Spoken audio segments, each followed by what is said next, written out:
Perfecto, perdón. Bueno, vamos a hablar de insuficiencia ventilatoria nasal.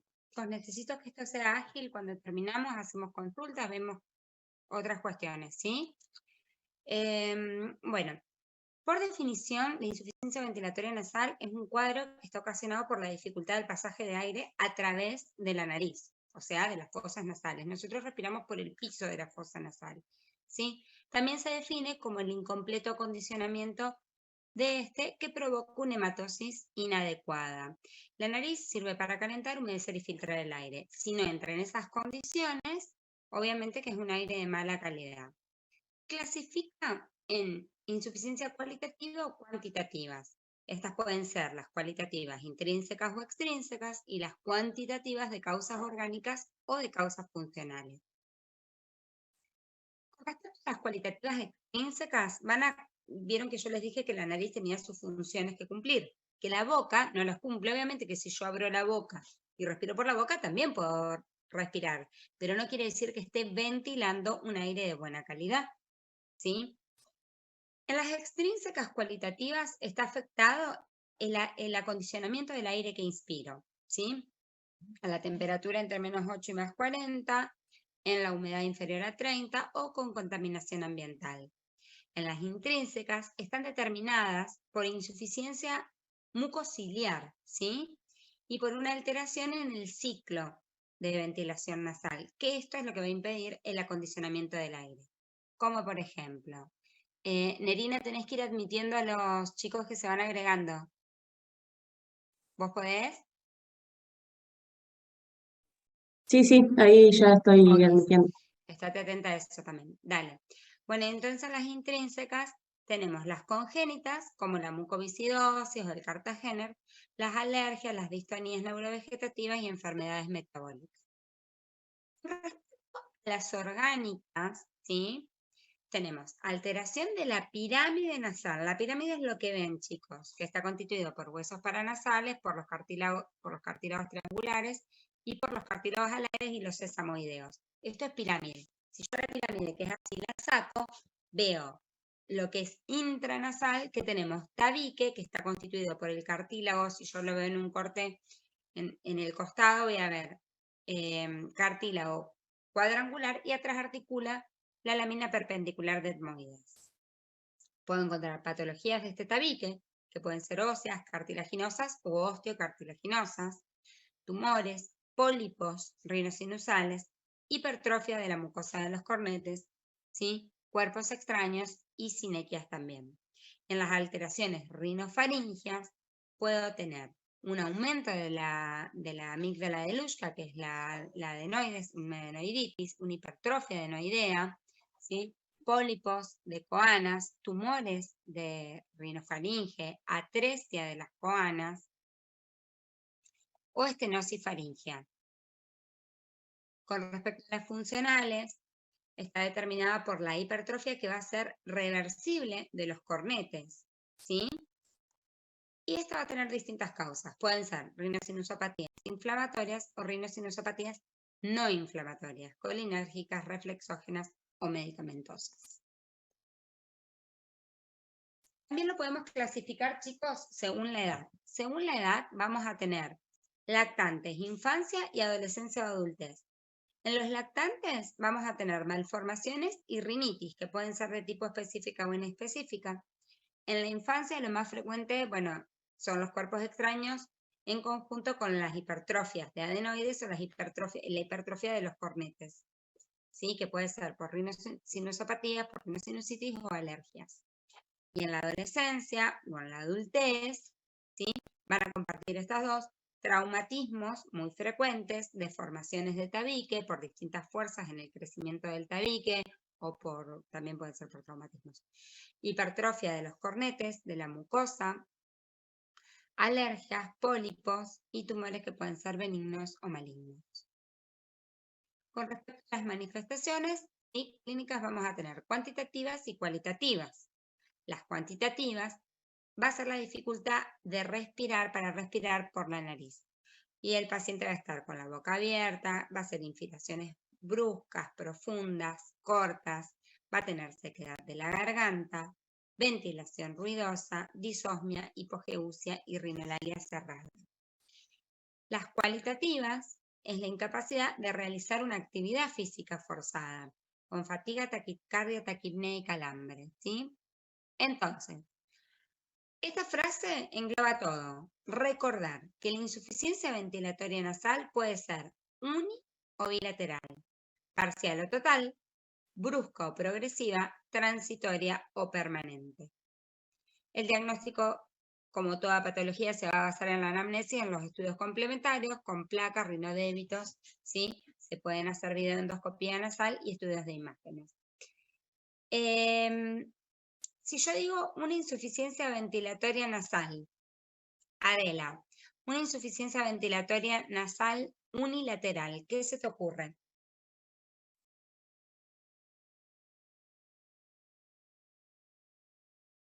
¿Alguna desviación del tabique?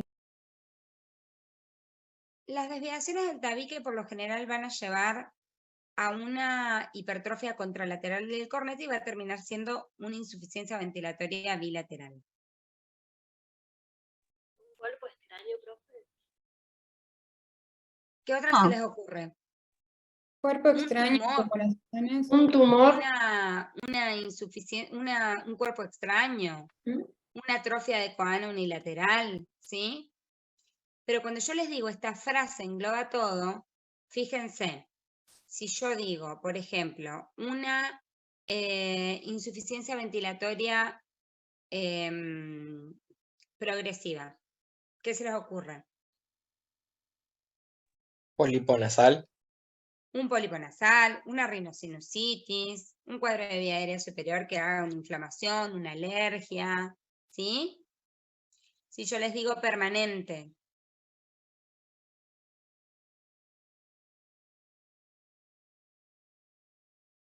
¿qué se les una ocurre? rinosinusitis crónica, Muy bien, una rinosinusitis crónica. Si yo les digo brusca, Traumatismo. excelente, muy bien. Bien. Bueno, chicos, entonces esta frase ustedes la tienen que pensar, ¿sí? Como que puede pasar cualquiera de estos escenarios. Uni, bilateral, parcial, total, brusca o progresiva o transitoria o permanente.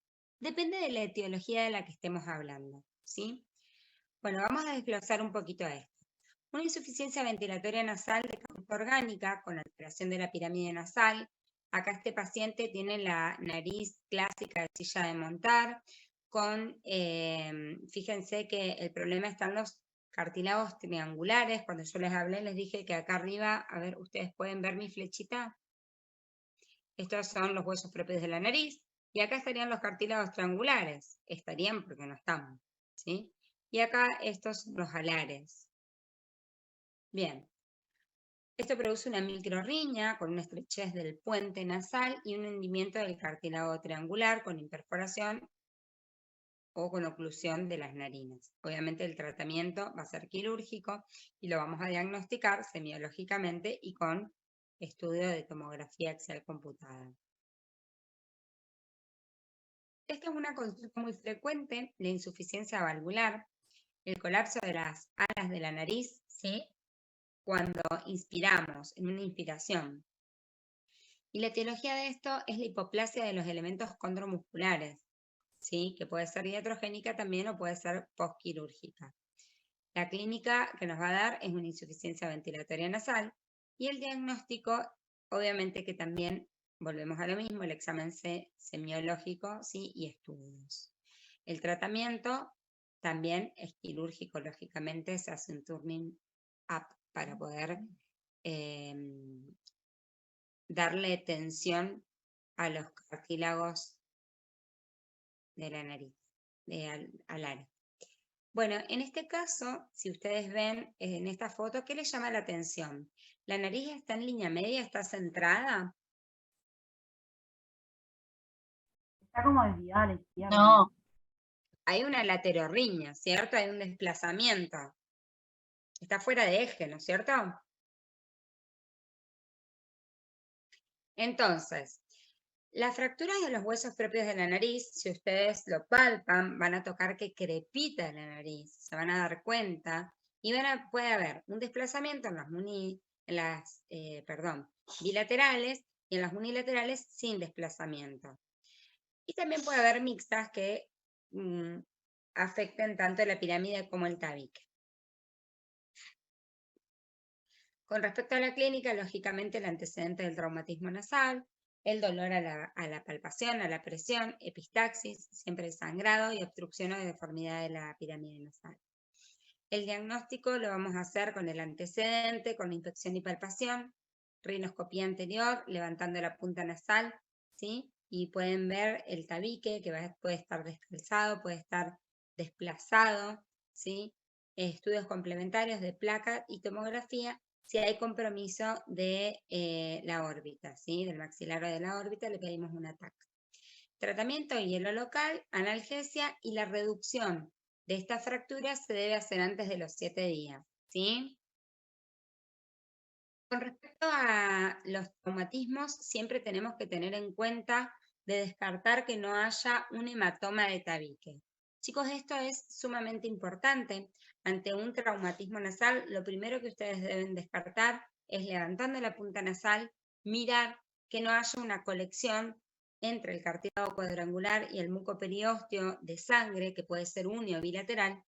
Y esto es muy importante porque el cartílago cuadrangular se nutre por imbibición. Entonces, si no está adherido a la mucosa, se va a necrosar y va a producir una perforación septal. Esto se debe drenar en el momento que ustedes lo ven. Si ustedes en la guardia ven esto, lo tienen que punzar, drenar y hacer un taponaje anterior que quede comprimido para que la mucosa contacte con el cartílago. Y lo envían, obviamente, al especialista. Bueno, con respecto a las desviaciones de tabique, si ustedes ven ahí abajo en la foto, tienen descalzado, tienen desviado un tabique ahí óseo en la imagen que muestra. Bueno, hay un desarrollo que no es armónico, que es disarmónico del macizo craneofacial que se produce por traumatismos, ¿sí? Y las deformaciones en la parte posterior del tabique van a estar originadas por una discordancia en el crecimiento entre la base del cráneo y el paladar. Y esto va a someter al tabique a una acción de fuerzas que lo va a desviar. Y se pueden formar crestas y espolones por esas fuerzas. Y las deformaciones en la parte anterior del tabique van a depender del cartílago y son por traumatismo. ¿Se acuerdan que yo les dije que adelante estaba el cartílago cuadrangular cuando les hice el corte en costadito? Le dije que está el cartílago cuadrangular y atrás está la lámina perpendicular de etmoides. Eso es hueso. Y adelante es cartílago. La clínica, obviamente, que es una insuficiencia ventilatoria nasal que va a variar la severidad de esta según sea progresiva, permanente o unilateral. Y el tratamiento, lógicamente, es quirúrgico, ¿sí? Porque no hay algo que me pueda modificar el tabique nasal, si no es una cirugía. Con respecto a las luxaciones, la desviación del cartílago cuadrangular, generalmente de la espina nasal, y van a protruir claramente hacia una de las fosas nasales y esto causa insuficiencia. Si ustedes levantan la punta nasal, pueden ver el tabique totalmente descalzado. El tratamiento, lógicamente, es quirúrgico. Las sinequias, que van a ser adherencias fibrosas entre dos estructuras que perdieron la capa epitelial, ¿sí? Entonces estas contactan y se fusionan y forman la sinequia. Se generan a través de traumatismos o de iatrogenias quirúrgicas. El diagnóstico se hace por rinoscopía anterior o con videofibroscopía con visión, lógicamente, o con microscopía también intranasal, lo puedo llegar a ver. Y el tratamiento, lógicamente, que es cortar la sinequia y eso también es quirúrgico. Bueno, uno de los apartados más importantes para los niños son los cuerpos extraños, ya que es muy frecuente. Un niño que se pone un cuerpo extraño en la nariz, lo vuelve a hacer y lo vuelve a hacer y lo vuelve a hacer. Hay que hablarle al niño porque no sé por cuál es el motivo que lo vuelven a hacer. Los cuerpos extraños se pueden clasificar en orgánicos o inorgánicos. Obviamente que la clínica es totalmente una obstrucción brusca Y siempre que haya una rinorrea mucopurulenta unilateral y fétida, hasta que no se demuestre lo contrario, eso es un cuerpo extraño. Ustedes lo ven venir caminando al niño y le chorrea una sola fosa nasal con moco, secreción mucopurulenta unilateral y de mal olor. Piensen siempre en un cuerpo extraño. No piensen en una sinusitis, en una sinusitis, en una rinitis. No, piensen en un cuerpo extraño. Cuando es unilateral, chicos, piensen en un cuerpo extraño. No dejen de pensarlo nunca, porque es lo más frecuente, lo más probable. Y si es unilateral, hasta que se demuestre lo contrario, es esto. Hay niños que les van a decir en la anamnesis, sí, yo me puse una esponjita, me puse una perlita, me puse una bolita de paraíso. Hay otros chicos que no, o que son muy chiquititos, o que no se los van a contar. Entonces, siempre la rinoscopía anterior, respetando que son niños y que tenemos que tener los elementos necesarios para poder sacar el cuerpo extraño. Jamás, jamás, jamás está permitido tocar un cuerpo extraño sin los elementos y la experiencia suficiente para meterse en la nariz de un niño. Por más que ustedes crean que está fácil, que está cerquita, que está sueltito dentro de la nariz, no lo toquen, porque el chico se puede broncoaspirar, ¿sí? O podemos causar daño en las estructuras nasales y también miedo en la criatura que después cuando va al especialista y nosotros nos acercamos, puede irte en el cielo que no quiere saber nada, porque está lastimado, porque le duele, porque viene con un impétigo, porque ya viene dando vuelta de médico en médico sin solucionar el problema. Entonces, tienen que tener en cuenta que esta patología la tiene que ver el especialista. No se metan a querer sacar un cuerpo extraño si no tienen los elementos y la experiencia suficiente, y eso lo pueden tener solamente si son especialistas, ¿sí? Bueno, obviamente anamnesis, clínica, rinoscopía anterior, extracción del cuerpo extraño por quien corresponda, avesado. Las complicaciones que puede llevar son sinusitis, epistaxis, impétigo. Y tengan en cuenta que ay, me iba a decir algo. Que este paciente le tienen que dar como tratamiento, si ustedes no lo van a sacar en el momento, no tienen un especialista que pueda sacarlo en el momento y lo citan al paciente que venga después, tienen que darle antibiótico porque recuerden que si hay una obstrucción, hay éstasis y eso hace que haya proliferación bacteriana, ¿ok? Bueno, chicos, otro apartado importante en los niños son las hipertrofias y las devegetaciones adenoideas, que es la amígdala de Luschka, como ustedes bien saben. Esta forma está constituida por parte de lo que es el anillo linfático de Waldeyer. Las amígdalas de Luschka o adenoides o vegetaciones se encuentran en el caum, en la rinofaringe. Son muy pequeñas, empiezan a crecer entre los 6 y 9 meses de vida y terminan de crecer a los 3 años. Estas van a involucionar a los 5 años porque la inmunidad del niño sí va a generar inmunidad y ya las adenoides dejan de tener importancia como papel inmunitario, inmunológico, como actividad inmunológica, perdón, y entonces se deben atrofiar por infecciones a repetición. Muchas veces no pasa esto y se genera la hipertrofia de las mismas o se colonizan con biofilm. Entonces, la clínica hay insuficiencia ventilatoria bilateral, que por lo general es permanente, son niños respiradores bucales, que tienen tos y la mamá no sabe por qué tienen tos. Pueden coexistir o presentarse muchas veces como sinusitis a repetición y en realidad, bueno, acompañada de faringitis, y en realidad son las adenoides y tratan la sinusitis, pero el paciente sigue con la adenoides, entonces el problema sigue estando. Con disfunciones de la trompa de Eustaquio, porque recuerden que la trompa de Eustaquio viene desde la rinofaringe, desde el caum hacia el oído, entonces no ventila bien si hay una hipertrofia del adenoides, porque está la tapa, la entrada de la trompa de Eustaquio, y esto va a causar otitis medias a repetición. Siempre la culpable es la trompa de Eustaquio, y muchas veces la culpable es la hipertrofia de las adenoides que está obstruyendo la entrada de la misma.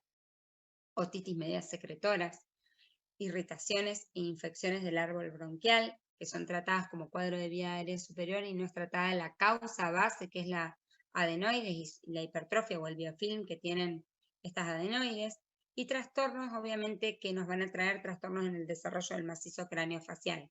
Estos son los niños, bueno, ahora les voy a mostrar fotos, acá están. Estos son los niños respiradores bucales, ¿ven? Tienen el paladar ojival, la mala implantación dentaria, obviamente que son niños que al tener la boca abierta conviven con patologías, con bacterias, perdón, aerobias, y eso genera que tengan más caries. La clínica lo va a dividir en distintos grados según la luz, faringea. Ahora vamos a ver en una placa cómo se ve una hipertrofia leve, una moderada y una severa. En el diagnóstico vamos a tener la sintomatología, las fases de respirador bucal, podemos hacer una rinoscopía, una rinofibroscopía para ver si es una adenoides de lo que estamos hablando, y la placa de Cowan, ¿sí? Hay tratamientos con descongestivos nasales, con antibióticos, según con qué comorbilidad esté cursando esta patología, inmunológico y quirúrgico, lógicamente. Esto hay que sacarlo. Si es la manzana en el cajón, la manzana podrida, hay que sacarla siempre. Miren lo que es esto. Miren lo que es esto. Miren la hipoplasia que tiene ese maxilar. No llegan al sueño REM, que es el sueño del descanso, tienen microdespertares, tienen apneas, aumentan riesgos cardiovasculares. Entonces, estos niños tienen que mandarla al especialista, al otorrino. Tenemos pared posterior de faringe, pared anterior de faringe, y esta flecha que es un poquito tosca, ahí tienen lo que es toda esta masa, que es la adenoides. Si ustedes entran por nariz, lo negro es aire, fíjense cómo hace como si fuera un reloj de arena, ¿sí? Cómo se estrecha acá, en donde está la flecha, no sé si la ven, cómo se estrecha el pasaje aéreo. Bien, acá tienen otro ejemplo, pared anterior, pared posterior, y todo esto es la adenoides. Y el aire que pasa, la ventilación es mínima. ¿Está? Esto es una imagen de un fibroscopio, ¿sí? Ahí tienen la entrada a la trompa de Eustaquio, este es el rodete tubario, y esto es adenoides. La adenoides tiene, esto es una leve, tiene 1, 2, 3 mamelones y 2 surcos. Siempre el diagnóstico diferencial se hace con atresia de Coanas, cuerpos extraños, tumores, ¿sí? De fosas nasales, rinosinusitis, alergias y meningo. Con respecto a la atresia de Coanas, lógicamente que la bilateral es incompatible con la vida y es una urgencia, es una malformación congénita de la más frecuente de la nariz, ¿sí? Puede ser unibilateral, parcial o total, óseo membranosa, y en esto va a depender también el tratamiento en cómo esté compuesta esta atresia. Suele acompañarse muchas veces de otras malformaciones. Hay una rinorrea persistente unilateral en la atresia unilateral, que se aumenta al flexionar la cabeza y que puede producir hiposmia o anosmia. En la bilateral, como les decía, es una urgencia neonatal, ¿sí? Y el paciente, si no lo tratamos, obviamente que va a morir por asfixia, porque los niños no saben respirar de otra manera más que por la nariz. Son respiradores nasales obligados. Hay disneas inspiratorias, cianosis, bradicardia, y el paciente no lo puede sobrellevar de otra manera. Entonces, es muy importante diagnosticar una atresia de Coanas bilateral. El diagnóstico es con una sonda, esta nunca va a llegar a la faringe porque llega hasta acá. Se pueden hacer colorantes y sustancias, y en placas también puede hacerse la detección a nivel de las coanas con rinomicroscopía o con rinofibroscopía y con TAC. Esto es una TAC. Se usan estos chupetitos o esta cánula de Mayo.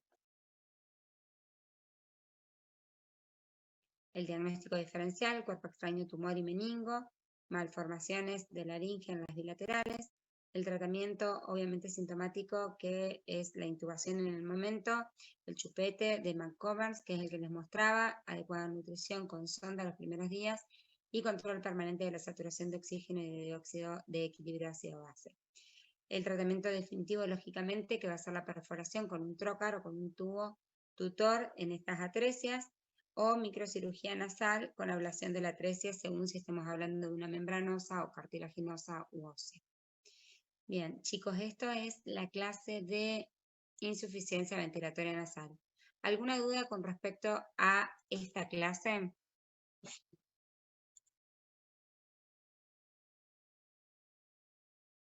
¿No? Sigo. Si no tienen preguntas, yo sigo, chicos.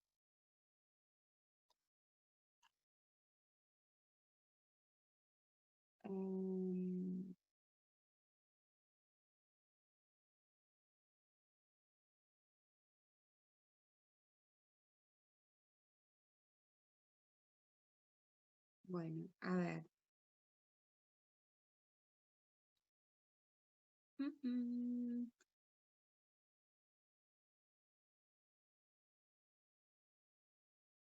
Ahí estamos compartiendo. Sí, profe, se ve.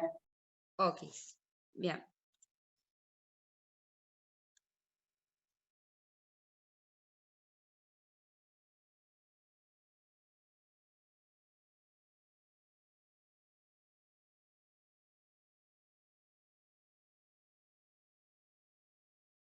Bueno. Pasedini Fabián. ¿Qué es la epistaxis? El sangrado digamos, el sangrado que se expresa por la vía nasal, digamos. No te pregunté por dónde se expresa. Te pregunté qué es. Yo entiendo como el sangrado, la pérdida hemorrágica. El sangrado y hemorragia es lo mismo. Por vía nasal. No te pregunté la vía, te pregunté qué es. ¿Qué sangra?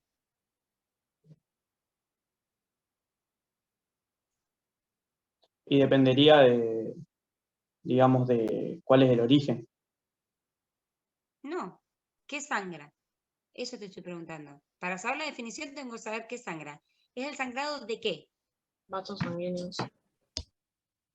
¿De qué vasos? ¿De dónde, chicos? De la De la fosa mucosa. ¿De las fosas nasales o...? de los senos. De los Muy senos. bien. ¿Quién lo dijo? ¿Quién dijo senos? Yo y otra chica también. Yo no sé cuál es tu nombre. Valentina. ¿Cómo? Valentina. Valentina Nair Elías. Vos. Bien, ahí te ubiqué. Bueno, entonces, chicos, la epistaxis es la hemorragia que proviene de la nariz, o sea, de las fosas nasales o de los senos paranasales. La nariz no es la nariz sola, ¿sí? La nariz convive en todos sus aspectos funcionales y anatómicos con los senos paranasales. Y la epistaxis afecta nariz y senos paranasales. ¿Estamos? Bien.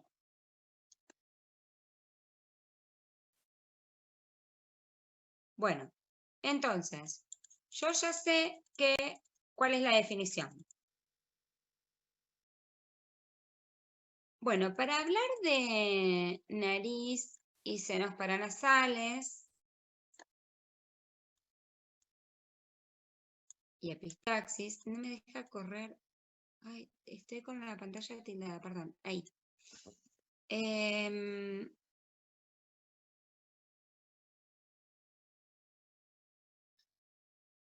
No me sale mi mouse.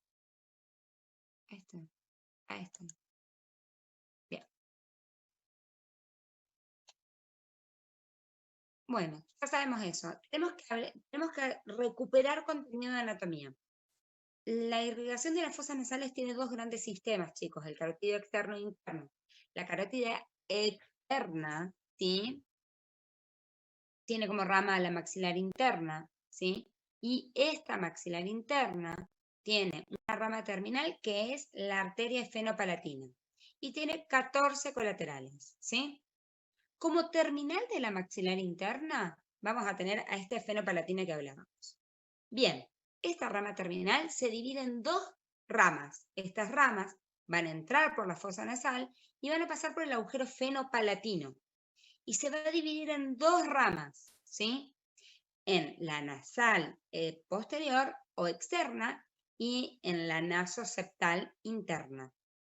La nasal posterior o externa va a irrigar la pared externa de las fosas nasales, ¿sí? Por eso se llama externa. Y la cola de los cornetes, medios e inferior. La interna o nasoseptal va a irrigar el tabique, ¿sí? En la parte media y en la parte posterior. Eso es sistema carotídeo externo. El sistema de la carótida interna tiene como colateral a una arteria que se llama oftálmica, que va a dar 2 ramas luego de pasar por la hendidura esfenoidal, ¿sí? Y esta va a pasar por los agujeros etmoidales. Entonces le va a dar el nombre a las arterias, mismo nombre, que pasa por el agujero etmoidal. La etmoidal anterior y la etmoidal posterior. La etmoidal anterior va a irrigar tercio anterior de tabique, parte lateral de nariz y el seno frontal. Y la etmoidal posterior va a irrigar área olfatoria, etmoides y porción posterior del tabique. Hay una confluencia, ¿sí? Que está ubicada en la parte del cartílago cuadrangular antero-inferior, en donde va a confluir arterias del subtabique, arterias nasoseptales, que vienen de la esfenopalatina de la carótida externa, conjunto con la arteria etmoidal anterior que viene de la oftálmica de la carótida interna. Entonces, se hace una confluencia de los 2 sistemas en este ovillito que se llama área de Kieselbach, que está acá, en la parte anterior de la nariz, ¿sí? Que es muy frecuente en los sangrados de epistaxis anterior.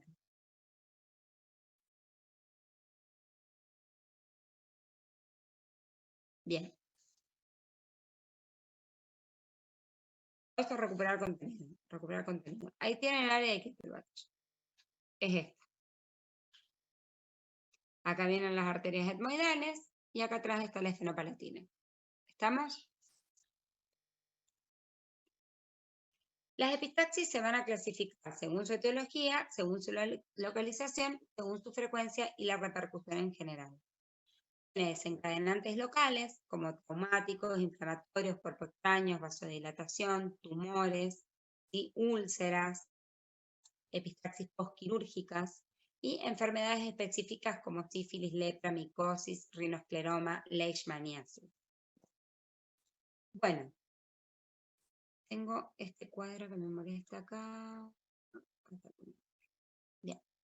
Como desencadenantes generales van a ser afecciones que modifican las estructuras normales de la mucosa o de los vasos o de los factores de coagulación, ¿sí? Este es más frecuente en los adultos y ancianos.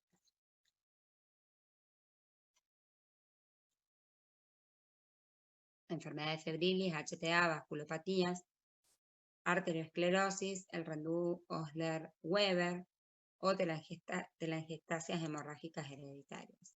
También las coagulopatías y enfermedades granulomatosas. Bueno, coagulopatía. Hoy operé una, no, hoy no, ayer operé una nena von Willebrand de amígdalas. Y estaba tan obstruida que se tenía que operar. Bueno, ¿cuál es el riesgo? El sangrado, la epistaxis en esta criatura, porque hacíamos amígdala, adenoides y turbinoplastia, que es médica. Bien, según la localización, lo vamos a clasificar en anteriores, posteriores o superiores. Las anteriores, área de Kieselbach, las posteriores, esfenopalatina, las superiores, etmoidal. Entonces, según la región en donde esté sangrando, es el nombre de la epistaxis. ¿Estamos?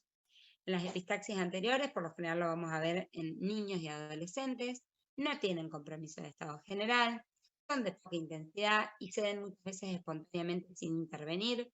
La zona sangrante más frecuente es la que le comentaba, el área de Kieselbach, y la hemorragia puede provenir también del piso de las fosas nasales o de los cornetes. En las hemorragias posteriores, ahí sí tenemos una salida de sangre que se produce por una o ambas fosas nasales con coágulos que cuelgan por la parte posterior de la faringe, ¿sí? Y se eliminan por la boca. Acá lo que ustedes están viendo es una imagen, ahí está la úvula y atrás pasa una sonda. Esta sonda es una sonda Foley, se está haciendo un taponaje en este momento porque hay sangre y se ve que este paciente está sufriendo una epistaxis. Es más frecuente, como les decía, en adultos y ancianos, se compromete el estado, se puede comprometer el estado hemodinámico del paciente. Esto me está de molestar. ¿Lo puedo poner arriba o abajo? Bueno.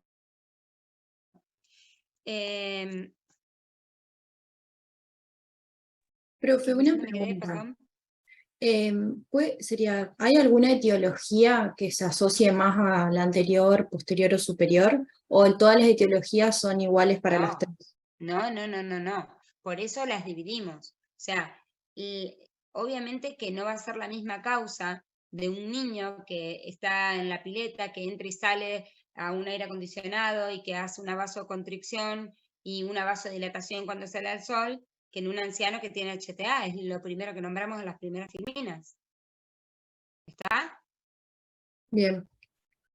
Entonces, esta produce una importante hemorragia que tienen que sí o sí intervenir, ¿sí? Hay una lesión de vasos de mayor calibre, no es lo mismo un vaso del área de Kieselbach que un vaso de un etmoidal que un vaso de un esfenopalatino.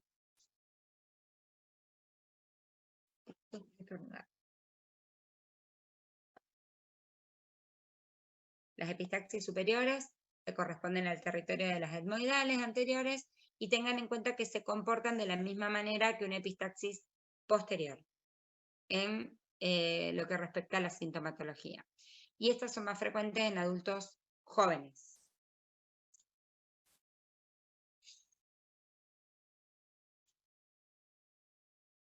Bueno, a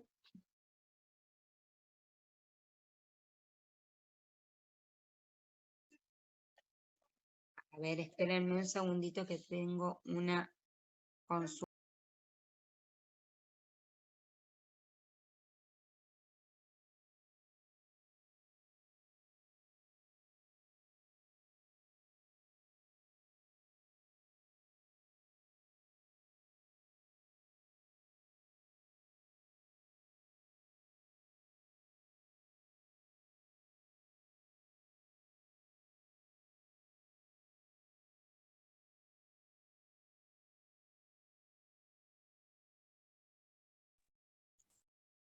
Bueno,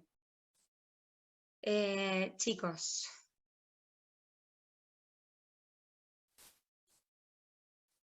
con respecto a la repercusión general, las leves ceden de modo espontáneo sin repercusión sobre el estado general. Las moderadas necesitan tratamiento instrumental, obviamente, para la solución, pero no comprometen el equilibrio hemodinámico, y las graves pueden afectar la estabilidad hemodinámica del paciente. Cuando nosotros hacemos un interrogatorio de una epistaxis, tenemos que tener en cuenta estas preguntas. ¿Cómo comenzó? ¿Cuándo empezó? ¿El paciente traga sangre? ¿Sí? ¿Es de mayor cantidad de la que sale por las fosas nasales? ¿Sí? Si es el primer episodio, no. Si existen enfermedades que tenga el paciente o enfermedades previas, si recibe alguna medicación como anticoagulantes, si ha tenido un traumatismo, si existe antecedente de obstrucción nasal, si recibió tratamiento antes del actual y cuál fue. Con respecto al examen físico, vamos a observar al paciente y esto nos va a dar cuenta de la magnitud de la hemorragia y del estado general del paciente. Vamos a ver si forma coágulos o no, ¿sí? Vamos a hacer un control de signos vitales. Lo primero que tenemos que hacer es decirle al paciente al enfermero, perdón, que nos ponga vía, que aparte de la vía necesitamos elementos de protección, bata, gorro, cofia, botas, guantes, barbijo y gafas, porque es un paciente que los puede escupir, está sangrando en la vía aérea, Entonces siempre tengan en cuenta la protección de bioseguridad que tienen que tener ustedes. Y vamos a tomar signos vitales del paciente y le vamos a poner una vía. En la rinoscopía anterior podemos hacer una limpieza de la fosa nasal. Esto mucho lo preguntan cuando hacemos el taller de simulación y les digo que lo vamos a ver en la clase. Chicos, acá está, es lo que por lo general me preguntan, qué es lo que hacemos con respecto a cómo actuamos en un primer momento.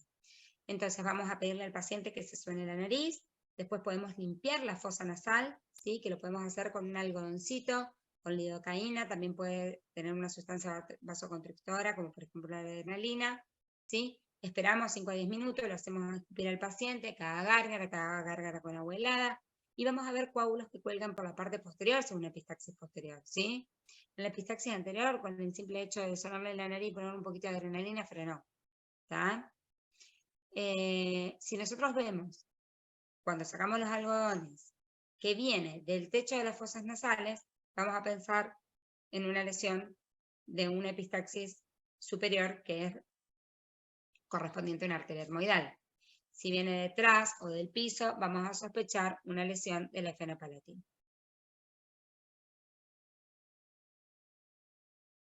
Obviamente que vamos a hacer una observación, un examen de faringe y vamos a ver presencia de coágulos o escurrimiento de sangre fresca, ¿sí? Por las paredes laterales de la faringe o por la pared posterior y coágulos que cuelgan en la pared posterior de la faringe.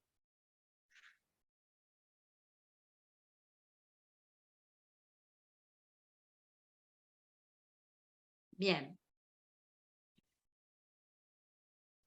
Con respecto a la rinoscopía posterior, realmente es dificultosa en el medio de la hemorragia, pero si permiten ver el vaso o presencia de tumor, siempre hay que hacerlo. La rinofibroscopía la va a hacer un especialista, lógicamente que ustedes no van a tener un rinofibroscopio, perdón.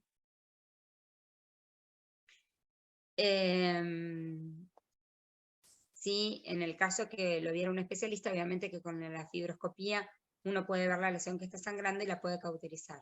Lo ideal es eso, cauterizar, coagular la lesión. Lo podemos hacer en consultorio si es una anterior o si es una superior o posterior, obviamente que lo vamos a hacer en quirófano.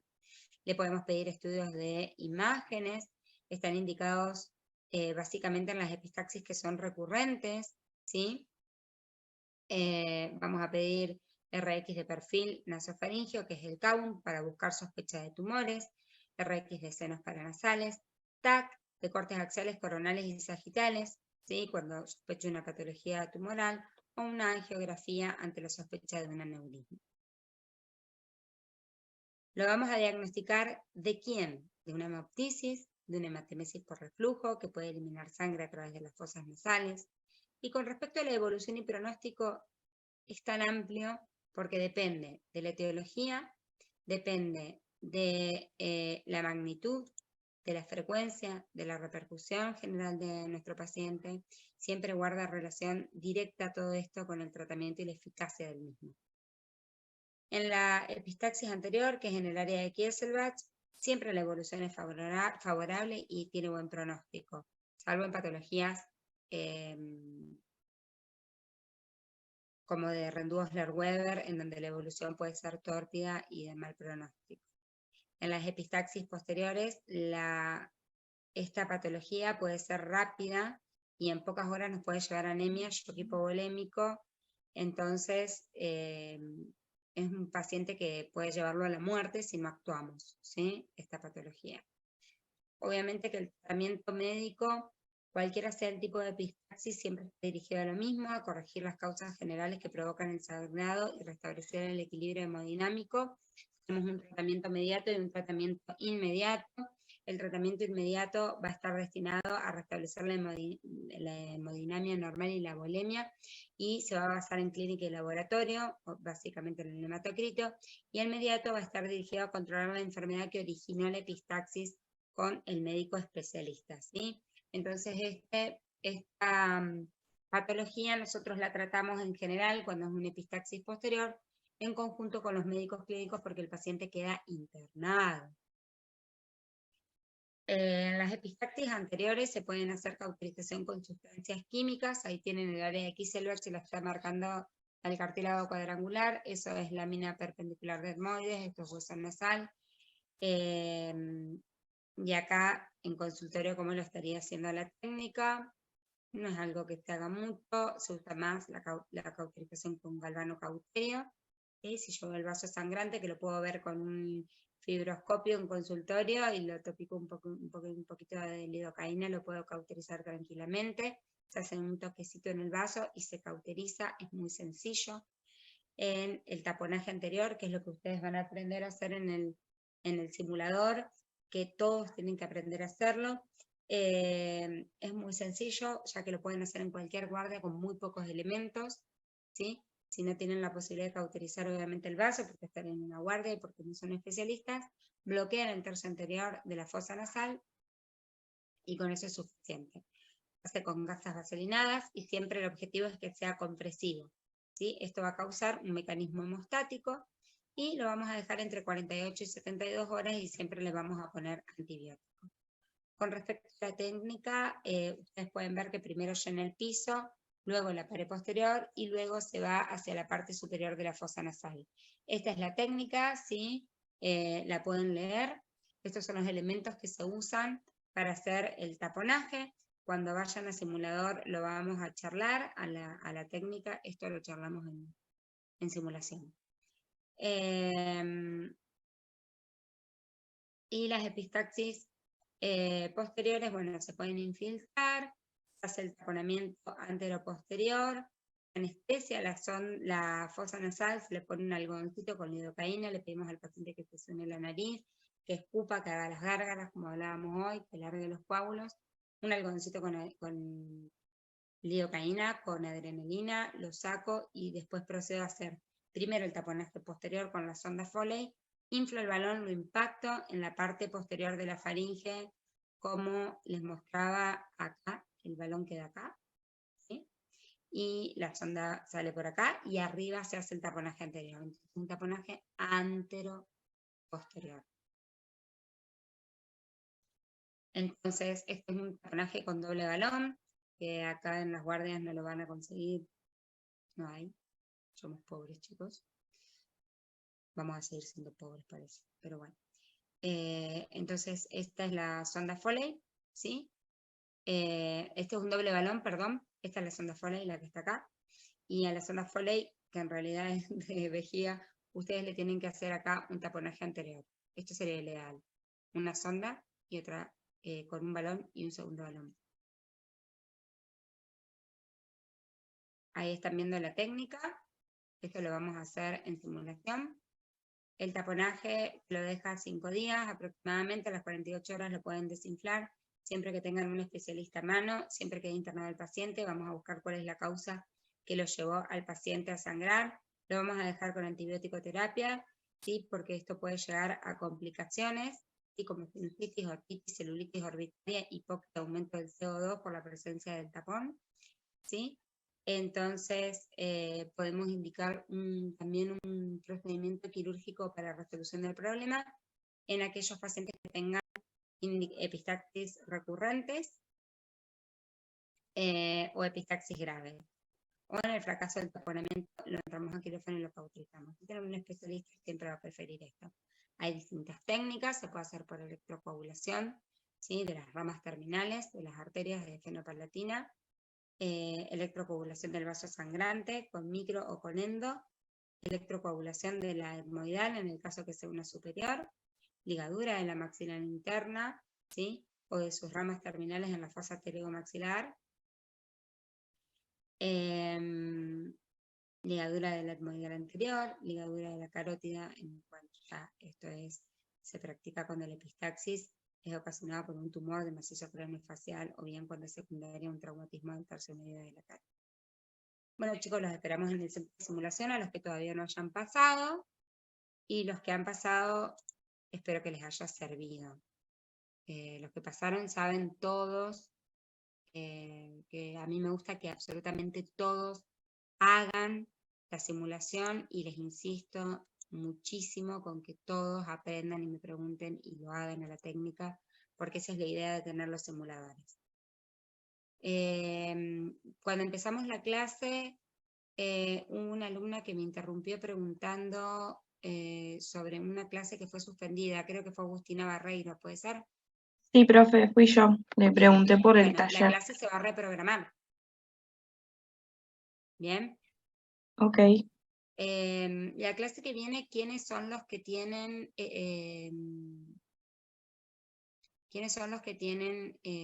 simulación? ¿Qué comisión? Parte de la comisión 12 y me parece que algunos chicos de otra también tienen. ¿Y cuántas clases nos De la quedan? 11. ¿Cuántas semanas esta y la que viene? La que viene Sí, tendríamos profe. que dar ver.